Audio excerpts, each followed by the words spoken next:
Hey, listening in. This is Josh with K4CO Radio. It is a beautiful Tuesday. It is Tuesday, right, Sarah? Yes, That it is. And it even started to kind of threaten to snow a little bit, which was kind of nice a little while ago. But then, of course, it was just a threat. We need some good snow coming out, though. But it is a beautiful Tuesday. Hope everybody is having a good time. If you are in the car, if you are listening on K4CORadio.com or the K4CO Radio apps, or through one of the many internet radio directories that we're on. Thank you. You're so welcome. Good thing I have my coffee here. I'm glad we have Kathi here because we're going to talk about the brain. That's right. Exactly. Because we all know mine is a little but if you are listening on that, and if you're driving, of course, please just keep listening to that. But if you do have the ability to, if you are able, you can switch over to a K4CO Radio social media platform. We're all over LinkedIn, Facebook, YouTube, Instagram, all the fun stuff, because we have a really great interview, a really special monthly guest that we have in, that is owner of a wonderful, wonderful business here. Sarah, I'll let you do the introductions. Yes, thank you. Thank you. I appreciate you always letting me to get the sweet spot. You got it. Yeah, I like that. For those of you that are in front of your computer, I highly recommend, because this amazing woman has been in here before. All of her interviews are on YouTube. They're saved forever. And she is always so gracious in bringing on amazing guests. So if you want to hear other testimonies, I highly recommend checking those out. So, of course, we have the amazing Kathi Miracle. She is the owner of LearningRX in Highlands Ranch. And again, if you're in front of your tablet, phone, or computer and want to follow along, go to learningrx.com/Highlands-Ranch. Hello, beautiful Kathi. Hello, it's so good to be back. Good to have you. I love that you're wearing red. Valentine's Day is about a week and a half. It is. And you've brought another incredible guest with you. I did. Yes. So, Mr. John Compton, an Air Force veteran and a former client. Yes. So thank you for your service. Thank you. It's a good branch of the military. Yes, So and you've when been people bragging thanks about? me for my service, I don't know exactly what to say, because I did what I did, and here I am. I don't think about it like that. Yeah. Well, that's good. I know we've had a lot of veterans on. I come from a long line of Army and Air Force and Marine Corps and the Navy. We actually covered the whole gamut. So That's cool. they duke it out, no pun intended, with my last name, but it is really funny when they all get in the same room. It's hilarious to me. But no, and they always talk about thank you for your service, and they go, well, we were just doing what we were told. So, Yeah. but I think the older I get, the more I have respect for it as well. Because when you're 20 years old, you're just trying to see the world, and maybe you get in a fight, maybe you don't. You know, I don't know. We don't think about it like that. Yeah. So I have. It means more to me now, at this age, than it did when I was younger. So. yeah, But it's still, most military guys are humble about it. yeah, no, that's very true. If you don't mind me asking, what was a lot of your experience with the Air Force? I mean, what aspects did you work in? So I did long haul telecommunication. Okay. And so we had this thing that we were putting together. Maybe you've heard of it. It's called the internet. Yeah. That's back I came across that. Back when that was really just starting to ramp up. And so I was really learning it right when it was really starting to get big. And so we were building networks. We were just building communication links between different facilities, different capabilities, some classified, some not. And and I also did a stint where I did mobile communications, where we would just load up trucks and planes and fly in the middle of nowhere and set up communication for whoever our customer was. And so I did a lot of stuff, and I did everything I could to get in harm's way, and never did. I like it. Well, that explains. So you were in harm's way, and then you went kind of a different direction in business-ish. You're trying to avoid harm. I Yes. love the pause. Maybe you're in harm's way all the time. Tell me, explain. So, so after the military, I did a couple more high-tech jobs, Silicon Valley, that kind of thing. And then I sold real estate for a long, long time. And I just saw so many people struggling with debt. living paycheck to paycheck. And so I just quit selling real estate one day and started a business to help people with managing their basic finances, learning how to live not paycheck to paycheck, get a budget, pay off debt, save to go buy a house. I personally believe that it's possible to buy a house even in Denver. You just have to change your ways. Yes, plan Right. strategically and Yes. save. What's the name of your business? Empower Financial Coaching. Okay, awesome, cool. Well, for all those that are listening, and I know I'm one of them, I was asking lots of questions to you about how to save, how much of your paycheck, and we all, I think, experience some form of financial heartache at some point in our life. So definitely reach out to John if you need any assistance with that. And how did you two come across each other? So I met Kathi when I joined the networking group called BNI. And this was my new business, and I didn't know how to really get this going. So I joined BNI, and I just was watching her. I'm very observant, like to keep my mouth shut most of the time and just look, observe. And I'm like, she's a sincere woman. Yeah. So there has to be something here. It sounds like baloney, but she's not. She's sincere. So that's how this whole started. This is how this whole thing started. Okay. And Kathi, if you would, we have some new listeners joining us today. So again, give kind of a high overview of LearningRX, if you would, and then we'll get into what drew you into, some of the items that you really wanted to work on, John. Okay, so LearningRX is a one-on-one brain training program. It is actually the largest one-on-one brain training program in the world. They are located in 45 countries, and their headquarters are in Colorado Springs, Colorado. And so they are a franchise. They've been franchising their system for just over 20 years now. They've been doing brain training in one fashion or another for over 30. They have over 40 peer-reviewed, published scientific papers around brain training. And so what we start with is we have people come in and do a brain skill assessment, and that identifies the strengths and weaknesses of the brain. And then that helps us determine how many sessions or how long the brain training needs to be. Does it need to be, 36 sessions, or does it need to be over 100? And that all depends on how many cognitive skills are below the 50th percentile. So what brain training is we do intense mental repetitive exercises, and we go in and we target the weaker skills and strengthen those so that learning is easier, thinking is faster, and memory is better. That's amazing. And this really is for anyone, which I really love about this program. It can be, you can be a kiddo, you can be an adult, you can be a senior citizen, and everything in between. For those of you that played aggressive sports, I fall into that category. If you've hit your noggin a few times before, or you're just clumsy like me again, fall down, that could also be you.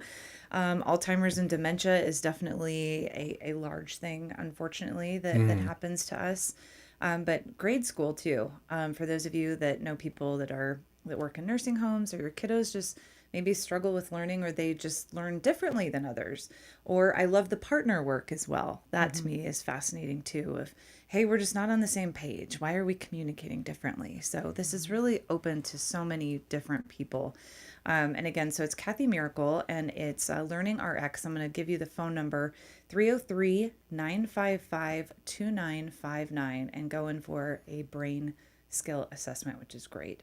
So, John, tell us what led you to want to go in and see Kathi.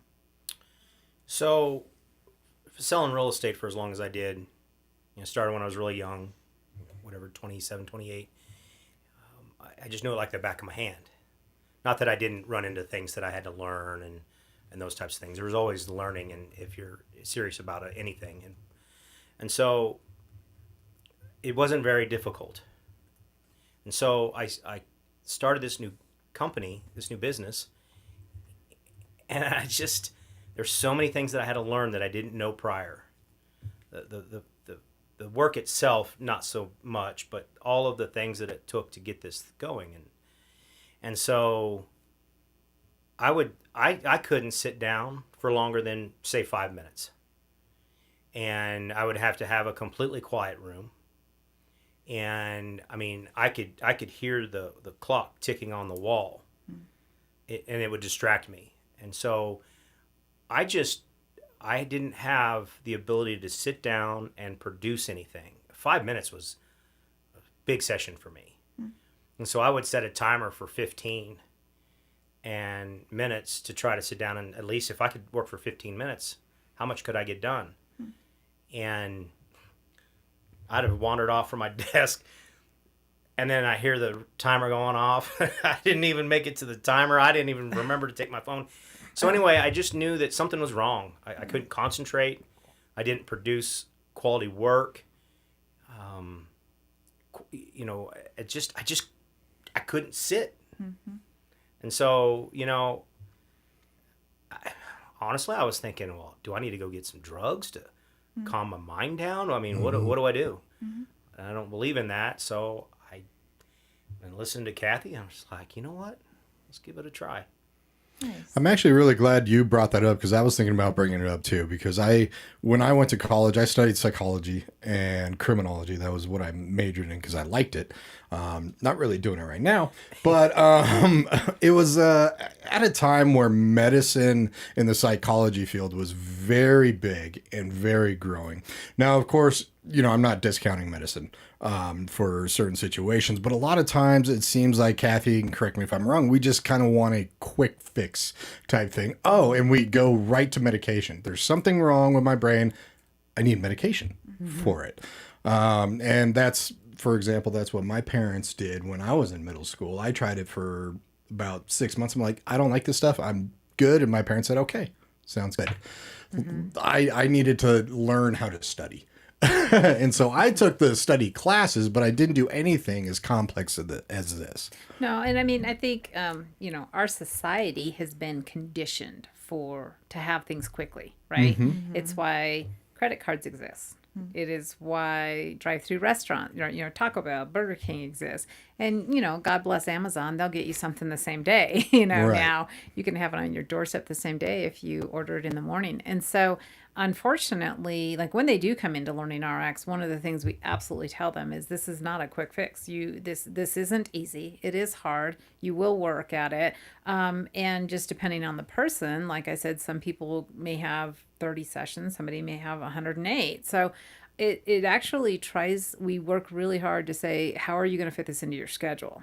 Because we do have a lot of schedule busyness and everything. And I'm not against medication either. I believe there is a time and place for pharmaceuticals. I just don't always believe that it should be the first go-to. Right. Is what I don't believe. Totally agree. Exactly. Yeah. Sometimes it is the Band-Aid fix, and it's not really addressing the problem. Well, and the side effects cause more problems than what for they're sure. actually, the medication should be fixing. And so, I mean, too much of anything is a bad thing. Too much water is a bad thing. Too much vitamin B is a bad thing. So, if we don't have to live with those side effects and we can fix the problem or have the solution in a different way, in a much healthier way, then I would be more for that, but yeah, I'm not a big fan of let's just, push a pill at somebody and say this is going to fix the problem because one, it may not. And two, you may be dealing with side effects that are far worse. And then you have a pill to fix those side effects. And, then it becomes a really bad domino effect. Right. Exactly. And when was the first time that you went in and took your brain assessment? Was this like... Oh, I can tell you. Yeah, we have it Was here. this 6 months, a year, 2 years? No, Just so we can gauge it. His first initial assessment was in August of 24. August of 24. All right. It was about a year ago that you graduated. It's time for your year assessment too. Yeah. Nice. Okay. Yeah. What was... Sorry. Oh, no, I was just going to ask, what did you feel about the assessment? I mean, tell us a little bit about the assessment. We've talked about it a little bit with some other guests. So you knew there was something wrong. So when you were going through the assessment, what after you took it, before you saw the results, tell us about how you felt about it. Well, you don't know what you don't know. So you were in the dark, really. I really, and I didn't overthink it. I was presented with the questions. I answered them to the best of my ability. And, I didn't do some brain warm-ups or anything like that. I mean, probably a soda to get some caffeine. And I just went in and I just did it. And I had no expectations. I wanted to go into it natural.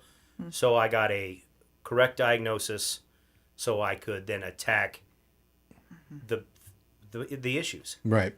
And so what were the issues? What actually did come out of the assessment? So that's why I brought this just to show you, and I figured out why this is true. But my auditory processing was a 1. My auditory memory was a 15.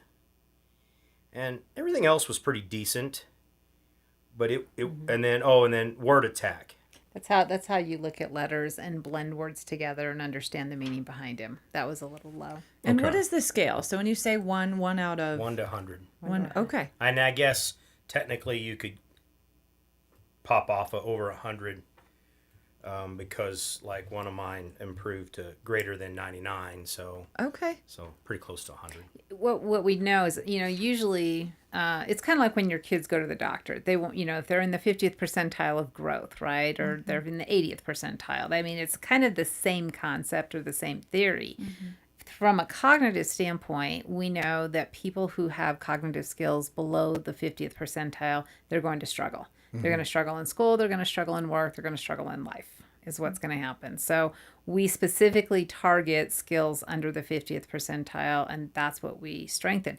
With every exercise we do, it works on anywhere from 5 to 6, 7, 8 skills at the same time. So stronger ones tend to get stronger, and then the weaker ones are what we're targeting to push up. Okay. And you said you weren't surprised by that. Or you said you No. figured out why, and this now makes sense. It does. So, all the auditory issues and the word attack. When do you really start to get those skills? When you're little, 4, 5, 6. That's where it really takes hold. And I spent all the way through kindergarten with ear infections. It's probably why I'm such a visual learner, because I had to rely on that because I didn't hear very well. And so finally, somewhere in kindergarten, I had tubes put in my ears, and they came, out. It takes I think it took about a year. So now we're into first grade. And so I will tell you, I was behind all my whole school life, all the way through high school. I never overcame it. And there were things that I would ace, and then there were things that I would struggle to get the C.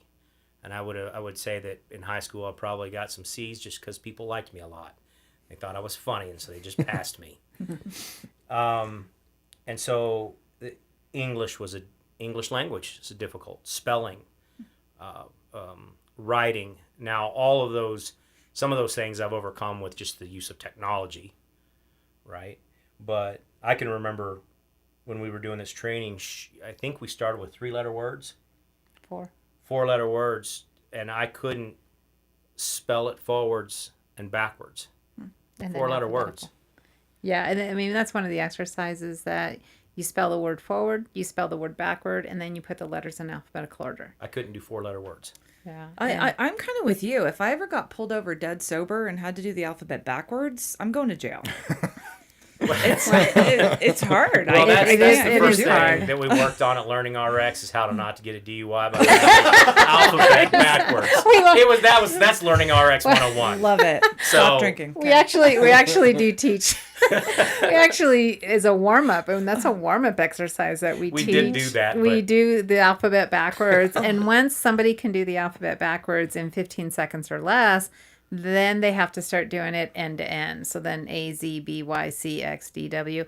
And then once they can get that, then they have to go middle out, M, N, L, O, K, P. my gosh. And then if they can do that, then they have to go say the alphabet forward every other letter, say the alphabet backward every other letter. So it's very hard to get to that top level, but ironically, yes, within the first few weeks, people learn how to say the alphabet backwards actually. That is good training in case you are drinking and you get in trouble. You can just, memory recall. I condone that. Not that we don't. Not that we condone that Exactly. activity. I was just gonna say Not at I'm all. not as supportive. Okay, so you're doing the 4 letters, and I'm curious how often, because Kathi is amazing with the scheduling.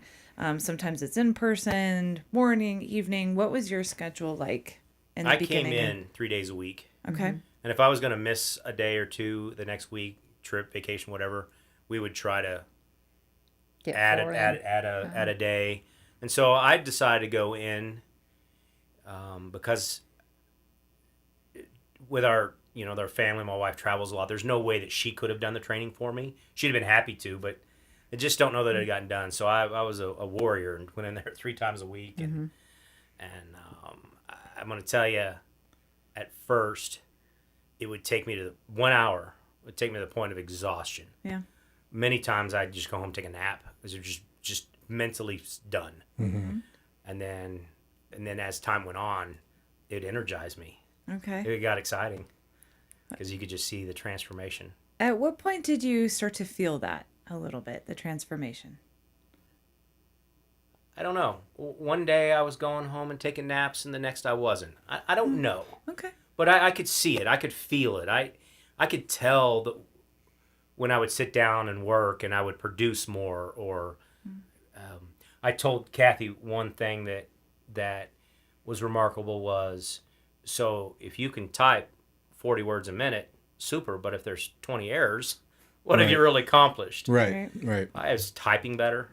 I don't know. It just happened. I didn't put a lot of thought into it. Okay. I can answer that better because we track students' improvements. And so with John, one of the things he came in where as a trainer, what we start hearing from the students are just little things. And he came in one day and he was so excited to tell me, and this is about 3 weeks into his training, he was so excited to tell me he had gone to dinner with some guys the night before, and he could name every person around the table. He could sit there, even at training, and say, this is how we sat at the table, and he could talk about what the conversation was about.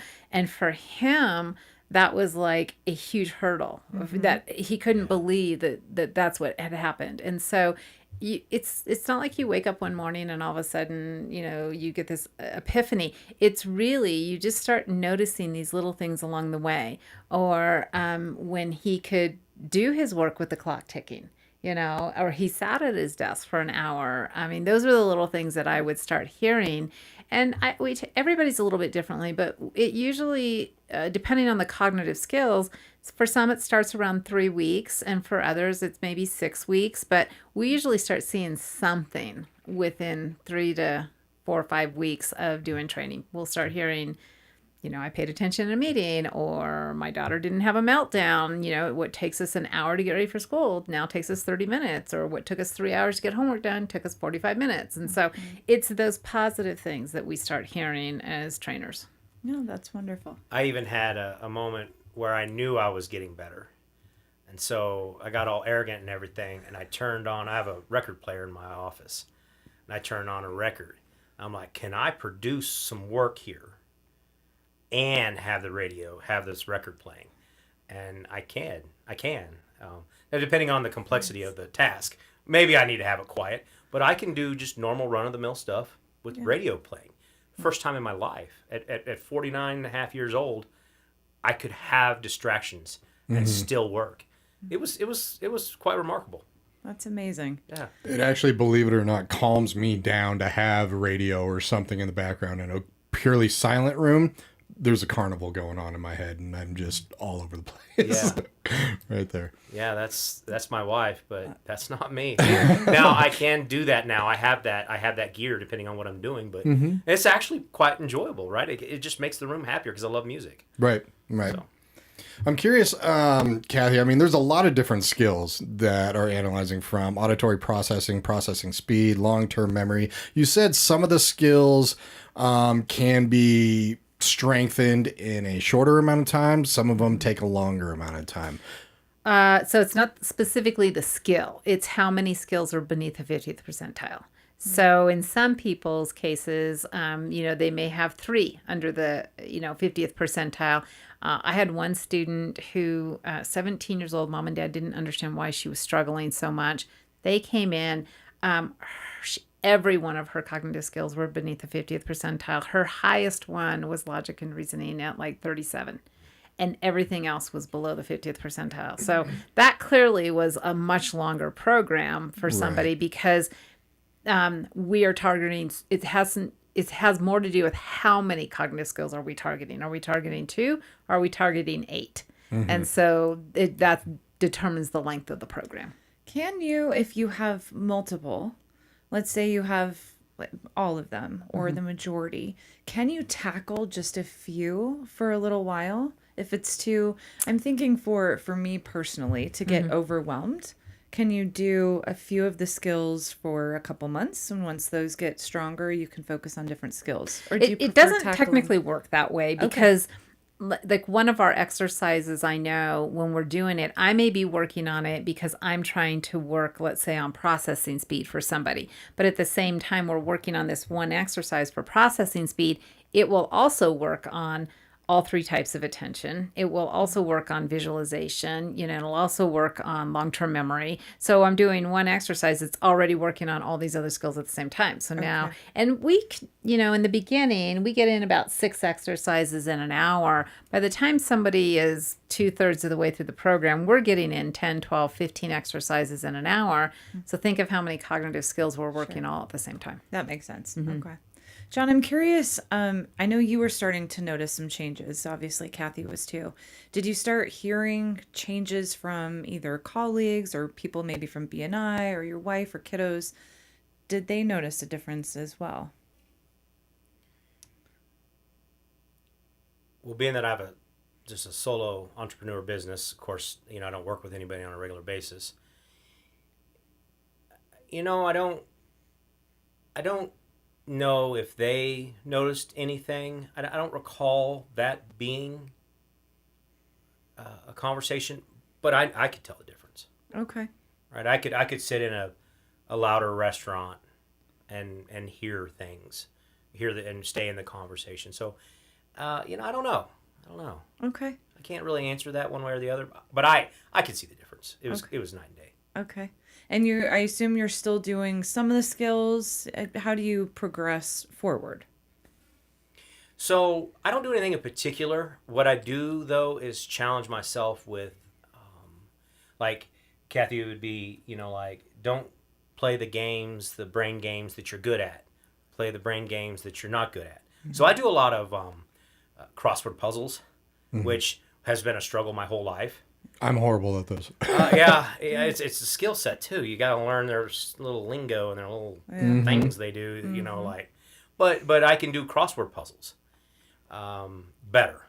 Okay. Still a little bit of a challenge, but I really try to work on language and words, and I try not to use autocorrect, those kinds of things, just to keep challenging my brain.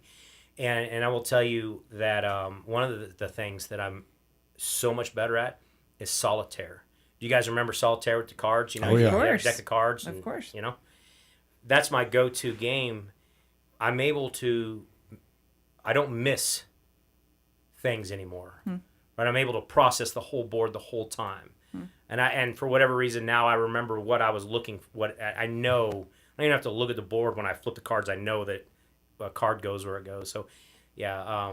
So that's my numbers thing, which makes sense to me. But I do a lot of letter stuff, hangman, those kinds of things. I don't know, just things that I'm not very good at. No, it's great that you actually are working on the ones that don't come as naturally. I'm like you. I love Sudoku.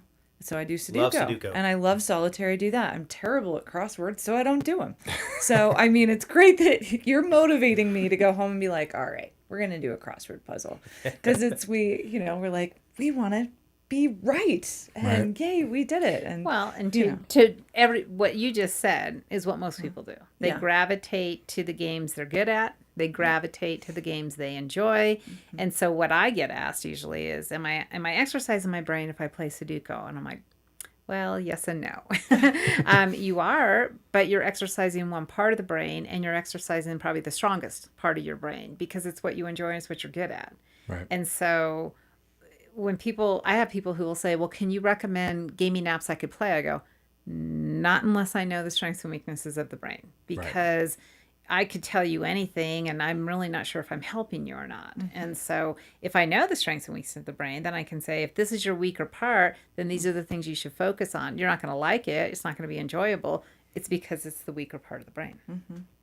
that makes sense. One thing I kind of wanted to touch and ask about, research shows that, I know that happier people tend to maintain stronger performance in areas like processing speed and memory, while cognitive improvements can reduce distress and boost well-being. I mean, that's just research out there that shows this.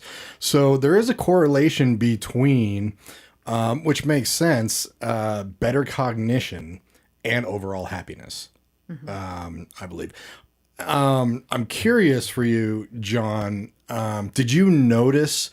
You were saying before all of this that, you couldn't sit still for about 5 minutes or something like that. You were really antsy. Did you notice that after all of this, that there was a link between even happiness and lower stress in your life? Well, so my default setting is happiness. I'm going to say it really is. I don't struggle with gloomy days very often. Mm-hmm. Yep.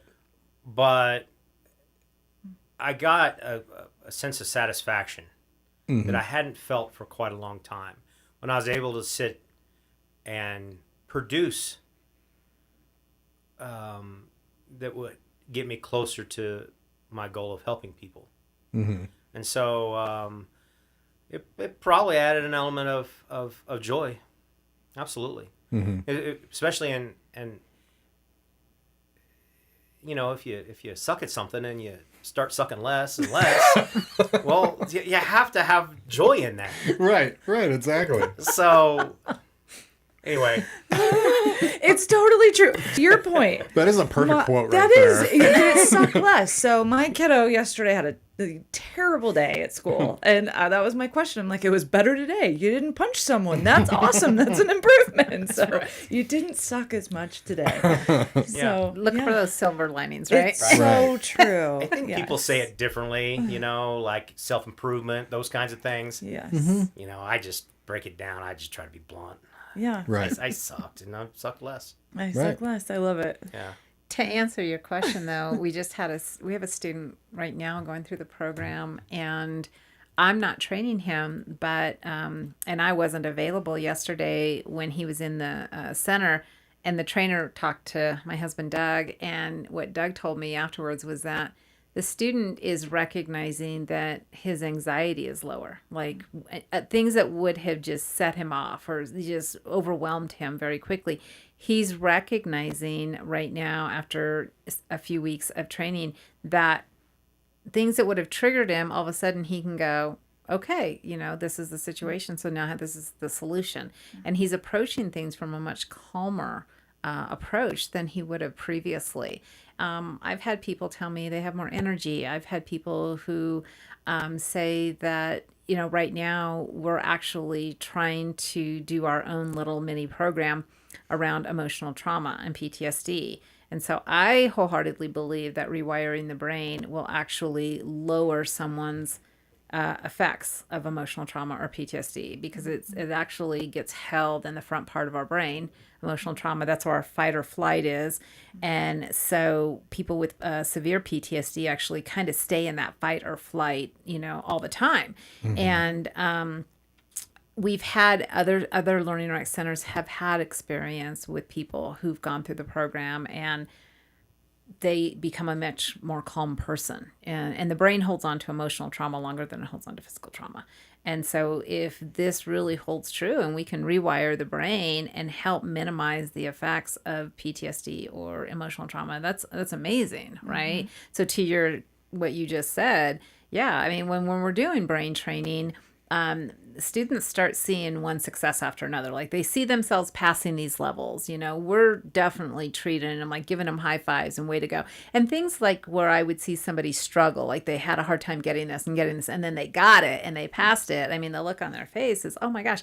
Well, every time we do that, the brain actually releases the good feel chemicals, of course, right? And so then you want more of that, you want more of that, you want more of that. And that's what we want to promote. We want them to have that feeling of confidence, to have that feeling of success, whatever that looks like for them. And we want to keep reproducing that for them over and over and over and over again as much as we can while they're in the program. Yeah. Yeah, of course. We all want the feel good and serotonin and dopamine and all of that. So it's so interesting because obviously, John, you're a veteran. Does LearningRX look at that? PTSD and or those that have served or dementia versus Alzheimer's. So to what see they how that did rewiring do, is? I don't think they have a study on PTSD specifically. Okay. But what they did do is, I believe, the Department of Defense had hired corporate LearningRX to work with Fort Carson soldiers who had sustained a traumatic brain injury. Okay. And these were soldiers who were supposed to be going on discharge on disability. And they went through a program, and not one of them was discharged on disability. They were either promoted within the military, or they were honorably discharged and went on to have successful careers in society. Wow. It is. That's so amazing. I love studying the brain and how these they seem so minute and small when you're, especially as a little kiddo, and all of these different experiences as you grow, or all this wiring of the brain. And everything that you're saying makes absolute sense to me. How you can you're so lucky that you're naturally a happy person, but some of us like me get stressed, and it's like, why am I stressed? Because you're putting so much energy into something that isn't working. Is how I feel. Like something today didn't make sense, or I'm frustrated because I didn't perform the way I wanted to, whether it be with a family member or in the business world. So if you're fixing these, again, I love that, John, I love your story in that it's these foundation blocks. It's not this huge burning bush moment like the Band-Aid fix, that every day, you go in 3 times a week, and you work on the skills all the time, every day, and then you see these improvements, and they become the fabric of your brain, is how I'm envisioning it, as you're rewiring your brain, kind of rewiring your entire system. So yeah, I think that, every student that comes in is different. Their starting point is different. Their results are different. It varies. It varies even to, are you going to be consistent in the program versus inconsistent in the program? So we don't ever guarantee anything. We always say everybody's results will vary because we have different starting points, different ending points, and all of the things in between. But what we do see is we consistently, it doesn't matter the LearningRX you walk into, whether it's California, Florida, Virginia, Colorado, it doesn't matter. Every LearningRX consistently gets the same results. We consistently can strengthen those skills so that learning becomes easier, And for kiddos, we just had a little 6-year-old gentleman start, and he's just the cutest little thing. But he's behind in reading already in first grade or kindergarten, first grade. He is already behind in reading, and he gets so incredibly frustrated over that. And, we learn to read up until we're in the 3rd grade. And then from then on, we read to learn. And if we don't have those foundational skills when we're younger, all it's going to do is cause more problems as we get older. Yep. That was me. yeah. And it was embarrassing. And so then you would do everything you could to hide it. And so, yeah, you can catch these kids when they're young. Man, if I could have had a Kathi Miracle in my life, back then, I don't know, I probably would have taken over the world. Wow. Well, Kathi, you are the miracle. That's right. There you go. Well, and I say the same thing about my daughter. My youngest daughter struggled in school. We were just praying she'd graduate, And if I had known about LearningRX when she was going through middle school, it would have changed her too. When we opened LearningRX, she was 19, and when we did a brain skill assessment, I was blown away that her auditory processing, her auditory memory were very low, along with her short-term memory. But her visual processing and visual memory were in the 95th percentile. So anything she saw, she got the very first time, but anything she heard, she struggled. And when you sit in class, most of what's being taught is auditory.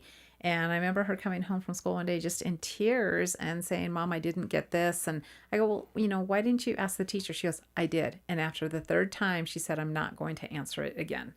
And for a teacher, they have to teach to a varied audience. You have kids in there that are just going to get bored because they're academically just great. And then you have the kids that are struggling. So as a teacher, how are you supposed to accommodate your entire audience, And so at some point, you do have to move on. And so if we had LearningRX even when she was younger, it would have completely changed how she felt about school and how well she did in school too. Right. And we've definitely talked a lot, Kathy, you and I, about how it's not like a studying program. It's how you actually think, how you process information, and how it would be really great for students to do it.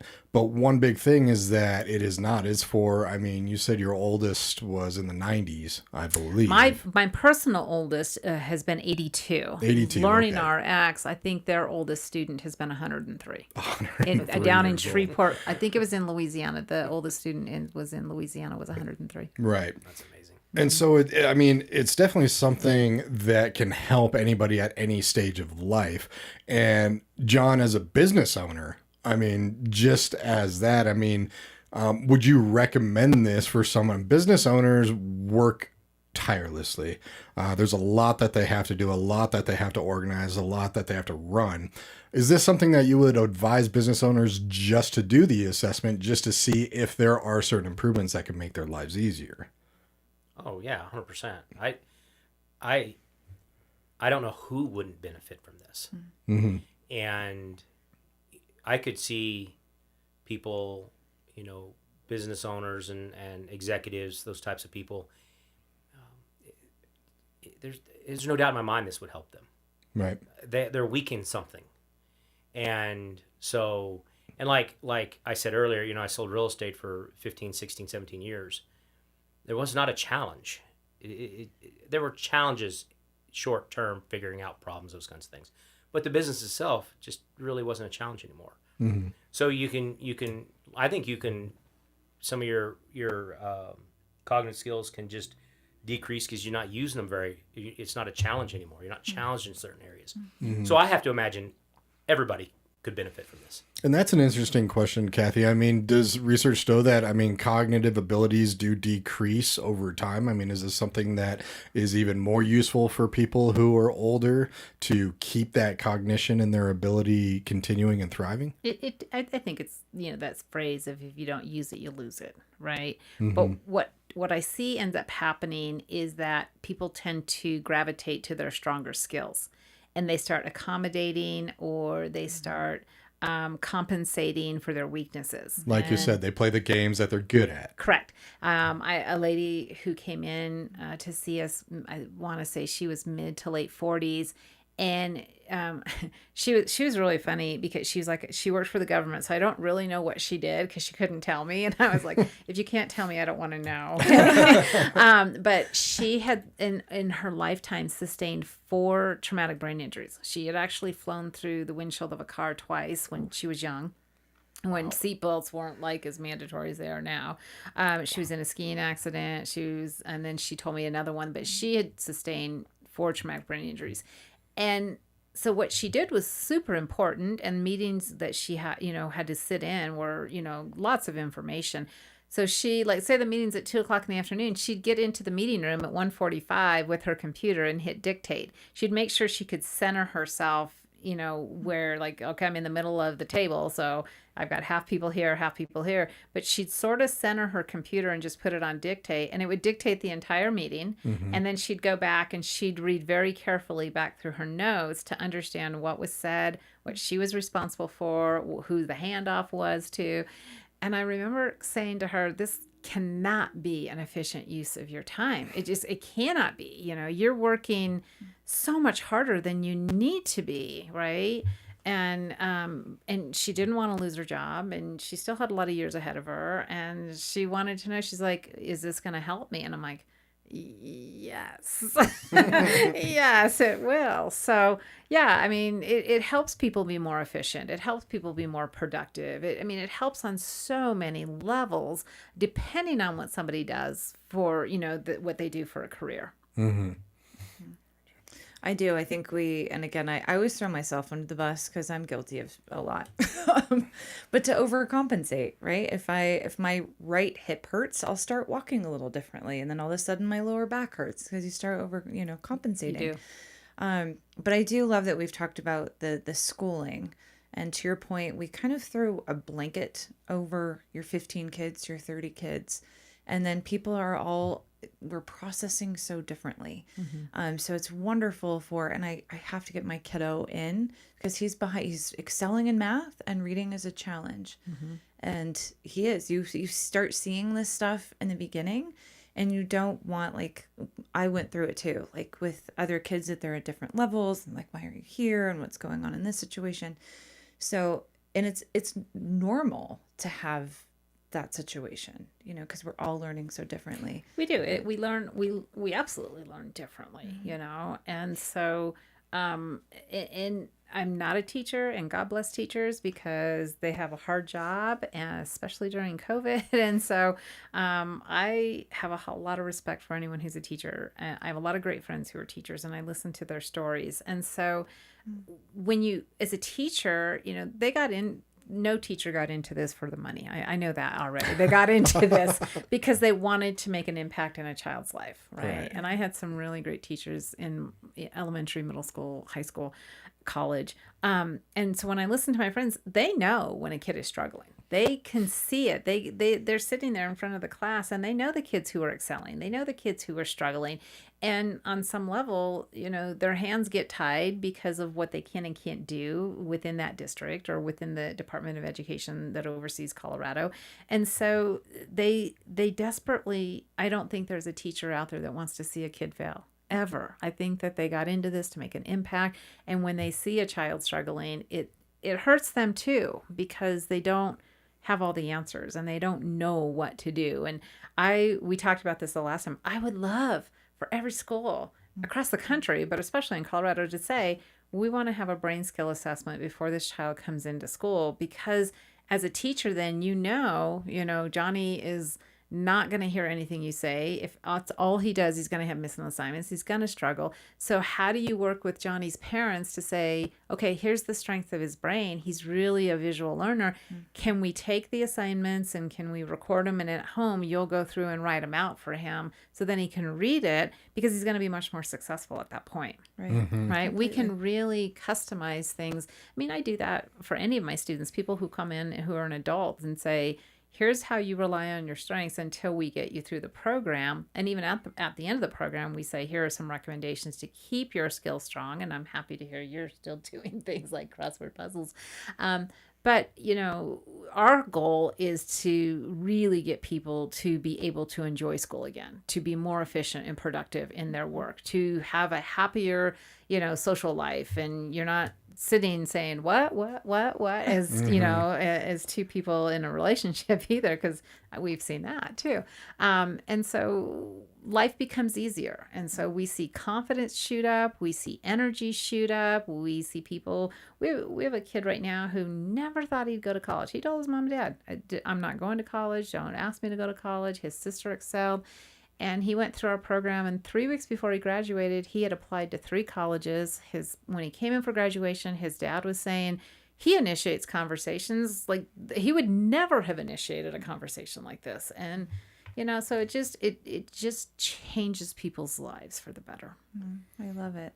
And taking it just to kind of find out about yourself, it kind of reminds me, I've had a lot of corporate jobs where you had to take the personality assessments, the Myers-Briggs type stuff. Yep. And then your manager knows, okay, this is how this person acts and behaves and thinks about things. It's kind of like that, just based off the assessment. Correct. Yeah, that's exactly it. And I've been through the Myers-Briggs, and I've been through the personality tests, and really what that tells a company is this person's a problem solver. This person is not going to be a leader. They're going to be a great follower, but they're not going to be the leader that you want. But it helps them balance a team, right? When they're putting a team together, because you want a mixture of everybody, right? You want the hard worker, you want the person who's going to be the leader, you want all those things in there. This is a little bit different, and it helps people understand this is how my brain receives information, and this is how it's going to best process it. Or this is, I don't have a great memory, and so I'm going to have to do something different until I do X, Y, and Z. But when we can improve auditory memory and visual memory and short-term memory, it just automatically boosts long-term memory. Long-term memory is one of the things that doesn't get affected usually, even with dementia. Somebody can remember 20 years ago, they can't remember what they had for breakfast this morning. And so I don't see long-term memory being as affected as a cognitive skill. It's usually one of the least things that I'm worried about. I get really worried when I see auditory processing being low, processing speed being low, attention. If attention is low, that I just sit there and go, how do you get through your day? You know, whether you're a child in school or at work. I mean, I can't even imagine what that feels like to walk in those shoes. But I can assume it's very frustrating. And I'm curious, John, similar to like the personality Myers-Briggs type things, after you did the assessment and got the results, was it kind of like oh yeah, that's completely me? Oh yeah. Light bulb. Oh yeah, no doubt. No doubt right there. Yeah, I if you'd have just showed me the list of these and you asked me to rank where I thought I was strong and where I wasn't strong, yeah, no brainer. No brainer. So it was just eye-opening right there. Absolutely. Everybody who is listening on the radio, just want to say this again, go to learningrx.com/Highlands Ranch, and there's a hyphen between Highlands and Ranch, 303-955-2959. The very first step, which is not an expensive step, is just to take an assessment. How long does the assessment take? And John, how painful was the assessment? Did I stick anything on your head? No, there's no That's what I get needles. asked. It wasn't like a lie detector test or anything. I don't remember, maybe 30 minutes. Yeah, it averages minutes? about 30 to 40 minutes. Was it painful? No, because there's no right or wrong. It's just present yourself as you are, get the results, and go for it. Right. It wasn't painful at all. It was actually kind of interesting. The assessment after my 3-month program, there was probably more pressure on that because you wanted to prove that you got better. Right. Which you can't. I mean, you just take it, and it is what it is. Mm-hmm. It's no big deal. I love that you There's no showed right or wrong. Well, I loved your attitude when you're like, no, I didn't want to try and show up differently. You were so authentic when you show up. It's like what I do before I go see my dentist. It's like, well, I haven't flossed for 2 months, but I'm going to floss today. Well, I tell the dentist the truth too. It's so good. They're like, really? Because you know They right know. away. They know. Of course. They're not fooling anyone. So it's good. Just show up. This is me, so you actually have an accurate picture of what's going on. And we try. I mean, before somebody takes an assessment, I'll send out an email that says, try to, be hydrated. Try to get a good night's sleep. Try to have some protein for breakfast or, lunch. Try, if you're an adult, try to refrain from alcohol for 48 hours. We try to put people in the best situation possible. And I've had somebody cancel on me because they had a bad night's sleep. They're like, something happened at work and they didn't get a good night's sleep and they're afraid this is going to affect this. And I'm like, okay, well then let's reschedule, because I want the person coming in, whatever age that is, I want the person coming in to feel very comfortable. I don't want them nervous. And, much like people who go into the doctor's office, they call it white coat hypertension because their blood pressure spikes when they go into a doctor's office. I don't want someone coming in because that can skew our results. It doesn't skew it a great deal, but we want them truly at their best, so we kind of get the best picture we can get of where they're at cognitively. Yeah. No Lucky Charms, sir. No, please don't eat anything sugary the morning you come in. Okay, I'll have to refrain. I'm a big Lucky Charm. No, Lucky Charms, is that your thing? I love them. And That's Peeps amazing. and candy corn. Those are like my sugar crutches for sure. That's amazing. They're so deliciously bad, but They're magically delicious. They're magically delicious. delicious. When I would Yes. pour the cereal for my kids, they both went through a Lucky Charm kick, and I'd grab a couple of them little crazy marshmallows. Oh, it's so good. I grew up on them, and I know, I'm sorry. Maybe that's the problem. He cannot have Lucky Charms anymore. Okay. He has less than I do. So, and we're getting progressively better. Well, thank you guys both for coming in. John, I mean, it's amazing. What are your biggest takeaways, would you say, if you were telling someone why to go into LearningRX? What would be 1 or 2 big takeaways? Well, I think everybody's got room for improvement. And I would say, I mean, you got nothing to lose. Mm-hmm. And especially like with me, I really thought this is hocus pocus. This is silly. And it's just not. So if you want to be better, you want to be sharper, you want to get a little bit more out of your day, you have problems focusing, try it. I can't imagine it wouldn't work. Oh, that's awesome. I would say, for John, and he has his results, his before and after, his biggest improvement was his auditory processing. It went from a 1 to a 99. Wow. In A 12 1 weeks. to a gosh. 99 In on a 12 scale of weeks. 100. In 12 weeks? In 12 weeks, yeah. Holy potatoes. His auditory memory went from a 15 to a 42. His short-term memory went from a 51 to a 73. I mean, he made some, but that was his lowest skill, so that's what we targeted the hardest with. Yeah. But that was his biggest improvement in 12 weeks. Wow. And an improvement that on this piece of paper doesn't look like an improvement. My processing speed went from a 70 to a 56. Well, And so while that doesn't sound great, but everything I produce is higher quality, less errors. Yeah. So I'm actually getting more done in the same amount of time than before because I'm not correcting things. Yeah. So some things and some things can quote unquote perform not as good, but I found it to be a benefit, that one. But that was the only skill that went down. And But I don't see it as a bad thing. Well, and here's what I try to explain to people. I'll show them their raw scores. Because sometimes if a cognitive skill on our test, it shows the percentage went down, maybe they had a birthday. Maybe they had the same raw score, but because they're a little bit older, it goes down a little bit. There's other things like on that particular test, if they talk through the test and it's like multitasking, it's going to slow them down on that. And so and there's some that I might not be able to explain, but for the most part, if I see something that's a little different, I can say, let me take you back to the raw scores. Let me show you went up in age one bit. I know personally you talked through that portion of the test, so if I can help them understand it, but the bigger success is what they experience in life, so this doesn't completely depict everything that they're experiencing in life, because I know on a regular basis, you were getting more done. You were getting so much more done. 100%. Yeah. Yeah, Get it more was efficient. a really, really good investment in my life and in my brain. So it's pretty remarkable, quite honestly. It's interesting. I am reflecting again on my kiddo. Just because you're decreasing the amount of time on homework. Let's say, I got it done in 15 minutes, but now we have to go redo the whole thing. So maybe it's better to take the 40 minutes. You have less errors.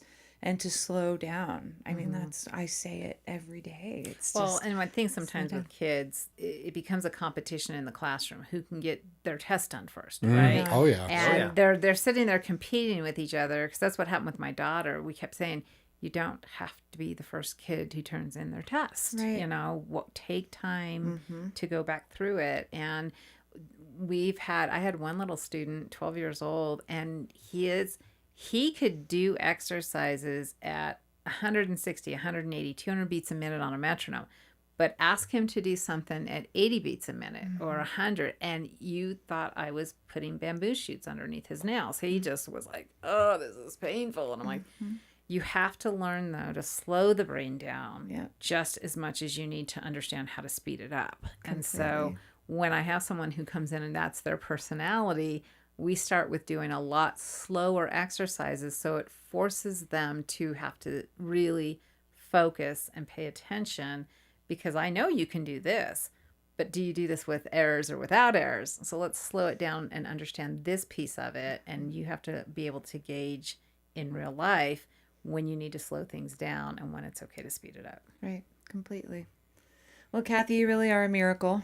And I think that should be your new slogan. That's my loving, humble recommendation. It's so great. And thank you for always bringing on just incredible guests. Yeah. And John's great. He often says, am I your favorite student? I'm like, you're my favorite adult student. Yes. I'll never top Harlow, though.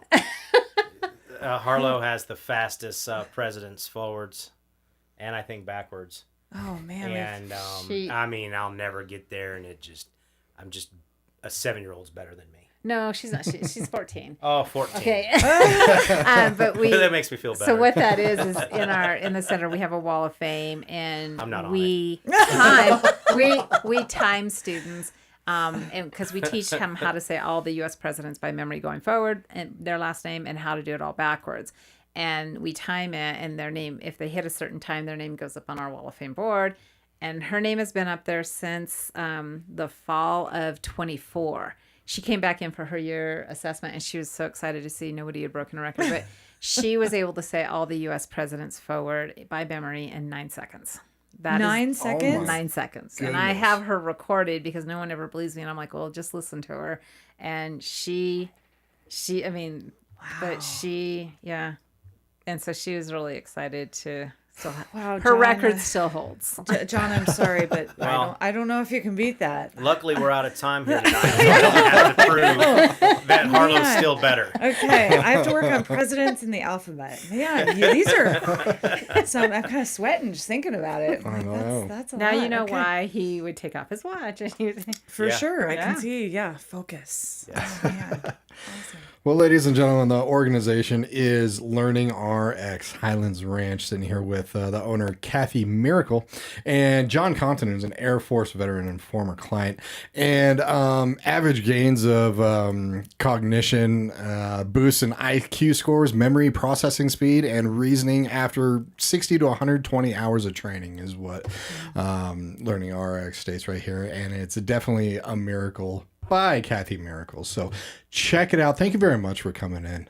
Really having us. appreciate it. Yeah, definitely. Thank you. Go to learningrx.com/Highlands Ranch. That's Highlands-Ranch. You can also call them directly, 303-955-2959. If you did find the, or kind of go into this interview towards the end, it is going to be on the K4CO Radio social media platforms for at least a month. So rewind it, check it out, and yeah, do yourself a favor and just call and set up an assessment. Just why not?